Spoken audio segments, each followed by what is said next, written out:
Assalamualaikum warahmatullahi wabarakatuh. Selamat pagi anak-anak.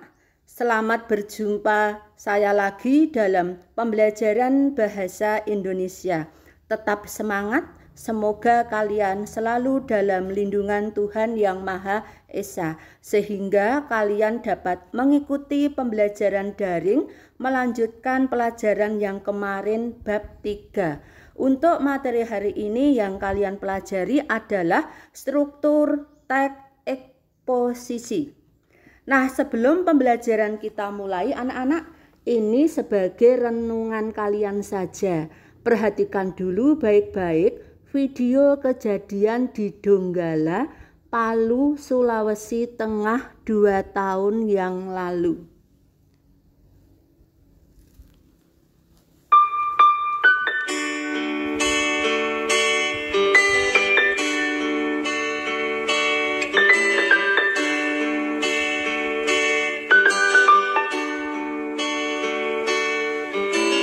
Perjalanan ini terasa sangat menyedihkan.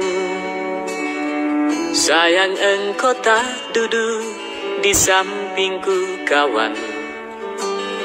Banyak cerita yang mestinya kau saksikan di tanah kering bebatuan.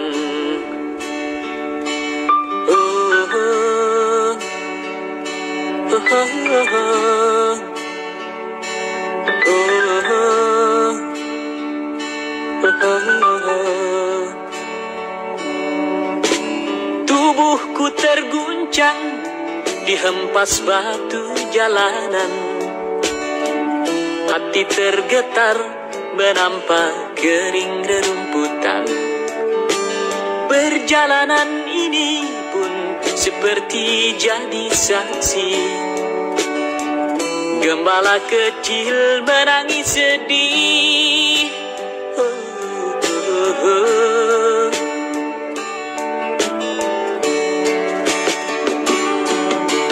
Kawan coba dengar apa jawabnya ketika aku tanya mengapa. Bapak ibunya telah lama mati ditelan bencana tanah ini. Sesampainya di laut, ku kabarkan semuanya kepada karang, kepada ombak, kepada matahari. Tetapi semua diam, tetapi semua bisu. Tinggal aku sendiri terpaku menatap langit. Barangkali di sana ada jawabnya. Mengapa di tanahku terjadi bencana? Mungkin Tuhan mulai bosan melihat tingkah kita yang selalu salah dan bangga dengan dosa-dosa. Atau alam mulai enggan bersahabat dengan kita.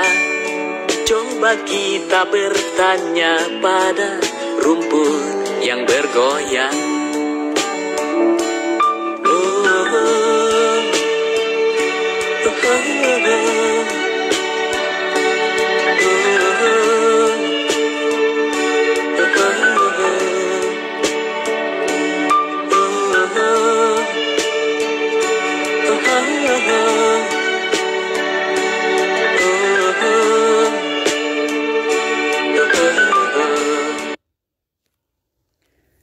Nah, anak-anak, dengan apa yang kita lihat memang sangat menyedihkan.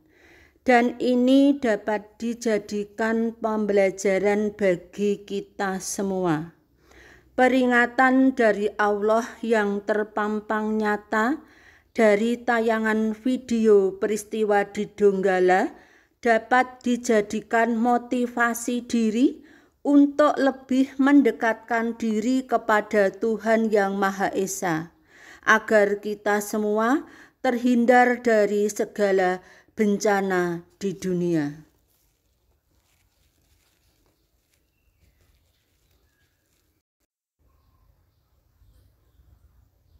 Nah, anak-anak, kompetensi dasar yang perlu anak-anak ketahui pada pembelajaran hari ini: mengidentifikasi struktur, unsur kebahasaan dan aspek lisan dalam teks eksposisi, artikel ilmiah populer, lingkungan hidup, kondisi sosial, dan atau keberagaman budaya dan lain-lain yang diperdengarkan atau dibaca.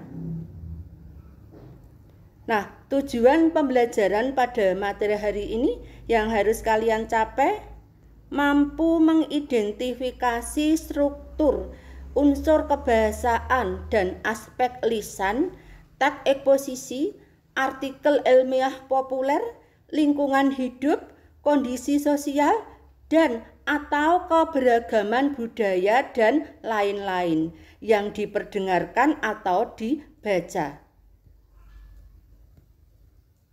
Nah, anak-anak, materi hari ini yang kalian pelajari adalah struktur teks eksposisi. Nah, struktur teks eksposisi dibagi menjadi 3 bagian. Pertama adalah tesis, kedua adalah rangkaian argumentasi, dan yang ketiga adalah penegasan ulang. Nah, bagian tesis. Nah, ini berada pada bagian awal teks yang berisi topik yang diangkat oleh penulis. Selain itu, opini dari penulis juga termasuk di dalamnya. Opini ini membuat pembaca untuk memosisikan diri apakah pro ataupun kontra. Nah, struktur yang kedua adalah rangkaian argumentasi. Nah, setelah topik diangkat melalui opini, bagian selanjutnya ialah bagaimana opini tersebut didukung dengan argumentasi berdasarkan data dan fakta yang kuat serta sistematis. Semakin ilmiah data yang diberikan dan dengan penjelasan yang runtun, semakin baik kualitas dari tulisan. Nah, karena itu bagian ini pada umumnya lebih dari 1 paragraf, sebab selain data dan fakta, beberapa jenis teks eksposisi memberikan penyajian contoh beserta alasan. Nah, struktur yang terakhir adalah penegasan ulang. Nah, bagian ini berada pada paragraf akhir sehingga disebut juga sebagai penutup atau kesimpulan.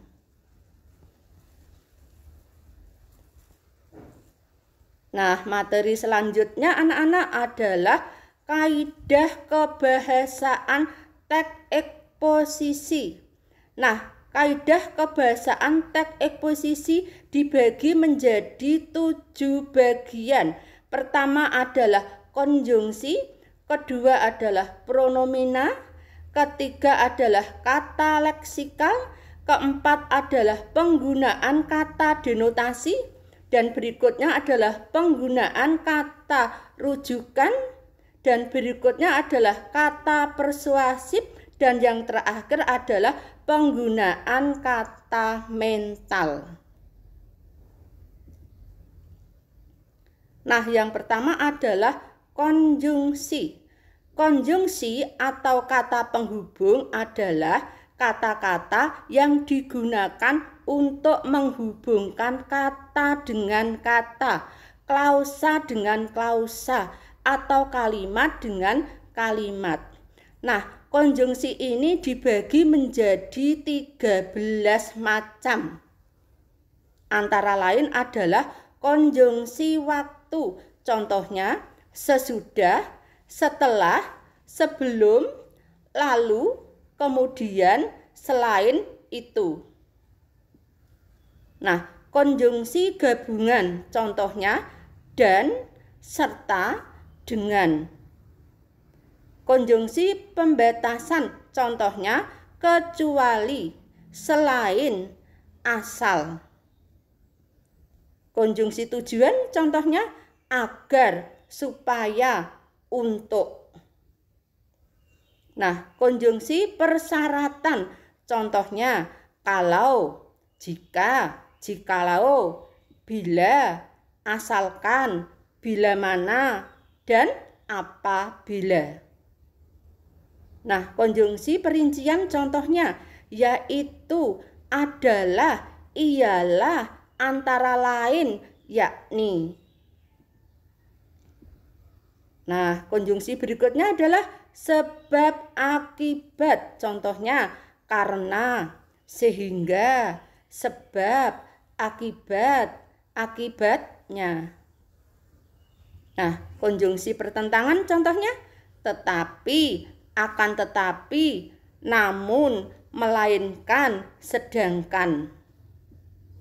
Nah, konjungsi pilihan contohnya atau. Konjungsi penegasan atau penguatan contohnya bahkan, apalagi, hanya, lagi pula, itu pun. Nah, konjungsi penjelasan contohnya bahwa.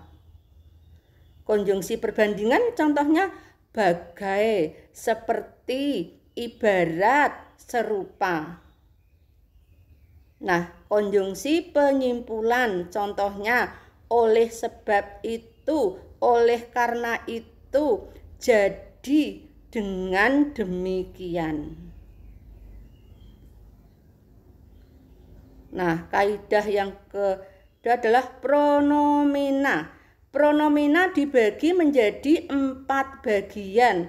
Ada nomina, ada verba, ada adjektiva, ada adverbia. Nah, pronomina yaitu kata ganti orang yang dapat digunakan terutama pada saat pendapat pribadi diungkapkan. Nah, pronomina persona atau disebut juga kata ganti orang, yakni persona tunggal. Misalnya, ia, dia, Anda, kamu, aku, saudara, nya, mu, ku, si. Dan persona jamak contohnya seperti kita, kami, kalian, mereka, hadirin, para. Yang B, pronomina non persona atau disebut juga kata ganti bukan orang. Contohnya pronomina petunjuk, misalnya ini, itu, sini, situ, sana. Dan pronomina penanya misalnya apa, mana, dan siapa. Nah, unsur kaidah kebahasaan yang berikutnya adalah kata leksikal. Ada nomina, kata yang mengacu pada benda, baik berupa benda nyata ataupun abstrak.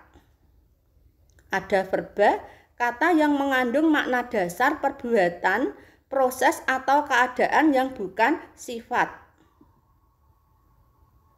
Nah, ada adjektif, kata yang digunakan untuk menggambarkan sifat atau keadaan orang, benda, dan binatang. Nah, adverbia, kata yang melengkapi atau informasi berupa keterangan tempat, waktu, suasana, alat, cara, dan lain sebagainya. Nah, unsur kebahasaan yang berikutnya adalah penggunaan kata denotasi. Nah, yang dimaksud dengan kata denotasi adalah kata yang memiliki makna sebenarnya. Berikutnya adalah penggunaan kata perujukan berdasarkan data, merujuk pada pendapat. Yang keenam adalah penggunaan kata-kata persuasif. Nah, ini mengandung kata-kata bujukan. Contohnya, ayo, mari, hendaklah, sebaiknya, diharapkan, perlu, harus. Yang terakhir adalah penggunaan kata kerja mental. Nah, ini contohnya yang berkaitan dengan memikirkan, mengagumkan, berpraduga, berpendapat, berasumsi, melamun, membayangkan, dan lain-lain. Nah, anak-anak, demikian materi pada hari ini. Mudah-mudahan bermanfaat. Nah, sekali lagi saya ingatkan kamu harus tetap rajin belajar dari rumah. Dan jangan lupa kamu harus tetap bersemangat. Selalu menjaga kesehatanmu sendiri. Dan jangan lupa selalu berdoa kepada Tuhan Yang Maha Esa. Semoga apa yang kalian cita-citakan nanti bisa tercapai. Sekian, terima kasih. Wassalamualaikum warahmatullahi wabarakatuh.